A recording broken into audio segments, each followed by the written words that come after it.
Crimea is burning once again. But this time, it's not just about drone strikes or damaged aircraft. It's about the very survival of Russia's hold on the peninsula. Ukraine isn't just attacking military bases anymore, it's dismantling the Kremlin's grip on Crimea, piece by piece. From targeted drone strikes to crippling fuel shortages, the story unfolding right now could redefine the future of this war. For over a decade, Crimea has remained under Russian control. Since the annexation of 2014, Moscow has turned the peninsula into a fortress home to airbases, naval fleets, and intelligence hubs. But in recent months, Ukraine has intensified its campaign, hitting Crimea harder than ever before. This isn't random, it's strategic. Every strike is designed to expose weaknesses in Russia's defenses, disrupt its command structures, and remind the Kremlin that Crimea is not untouchable. The most striking attack came on September 21, when Ukraine launched a precision strike on the Foros sanatorium, a luxury resort on Crimea's southern coast. At first glance, it seemed like an unusual choice. Ukraine has always insisted it avoid civilian infrastructure, unlike Russia, which regularly bombs hospitals, schools, and apartment blocks. But this wasn't just any resort. Reports suggest the site was being used by Russia's Federal Security Service, the FSB, the successor of the Soviet KGB. High-ranking officials were believed to be present that evening. Some even speculate that this was a rare chance for Ukraine to eliminate key Russian figures in one blow. Social media reports, combined with local whispers,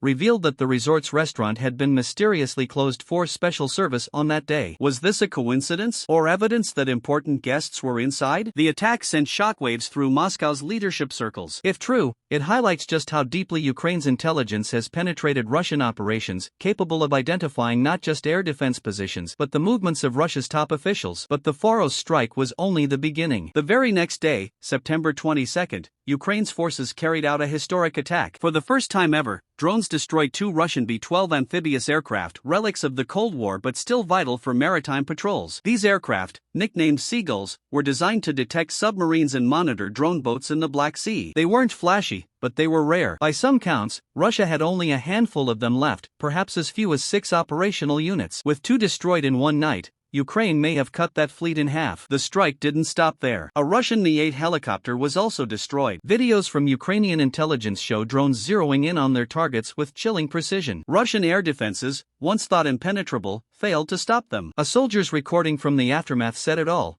there's no air defense, and the radar is useless. That blunt admission reveals a deeper truth. Crimea's defenses are crumbling. Radar systems are being blinded. Air bases are being exposed. And the so-called Fortress Peninsula is turning into a graveyard of Russian hardware. Then, on September 25, came yet another blow. Ukraine's special forces, the elite Ghost unit, carried out a raid that destroyed 2 26 transport planes and multiple coastal radar systems. Unlike fighter jets, these transport planes don't carry weapons, but they are lifelines for logistics, moving troops and supplies across the region. Without them, Russia's ability to reinforce or resupply its units in Crimea is severely weakened. The damaged radar towers tell the same story. Each strike is like striking the enemy blind. Without early warning systems, Russian troops don't know when or where the next attack will come. And that uncertainty is perhaps more dangerous than the strikes themselves. But the situation in Crimea goes beyond military losses. A new crisis is gripping the peninsula: fuel shortages. Gas stations are running dry. Reports describe long lines, minibuses packed with commuters, and entire stations shutting down. Even the most expensive fuel brands have disappeared from the shelves. This isn't just an inconvenience for ordinary Crimeans. It's a direct hit to Russia's war machine. Armored vehicles, supply trucks, and even aircraft depend on fuel. Without it, operations slow, logistics collapse, and morale weakens. Ukrainian strikes on oil depots and refineries across Russia have begun to show real results. And now, Crimea feels the impact. Step back and look at the bigger picture, and a pattern emerges. Ukraine isn't just attacking randomly. It's waging a systematic campaign to degrade Russia's ability to wage war. By eliminating aircraft, it denies Russia air superiority. By destroying radar, it blinds Russian defenses. By creating fuel shortages, it strangles the supply chain. And by targeting locations tied to high-ranking officials, it sends a chilling message to the Kremlin: you are not safe. For Moscow, these developments pose a serious dilemma. Does it pour more resources into defending Crimea, risking losses elsewhere on the front lines? Or does it pull back, conceding that the peninsula is no longer secure? Either choice carries heavy consequences. For Ukraine, however, the message is clear. Crimea remains the crown jewel, the symbol of Russian aggression since 2014. And every strike brings Kyiv one step closer to reclaiming it. In recent days, Ukraine has eliminated rare aircraft,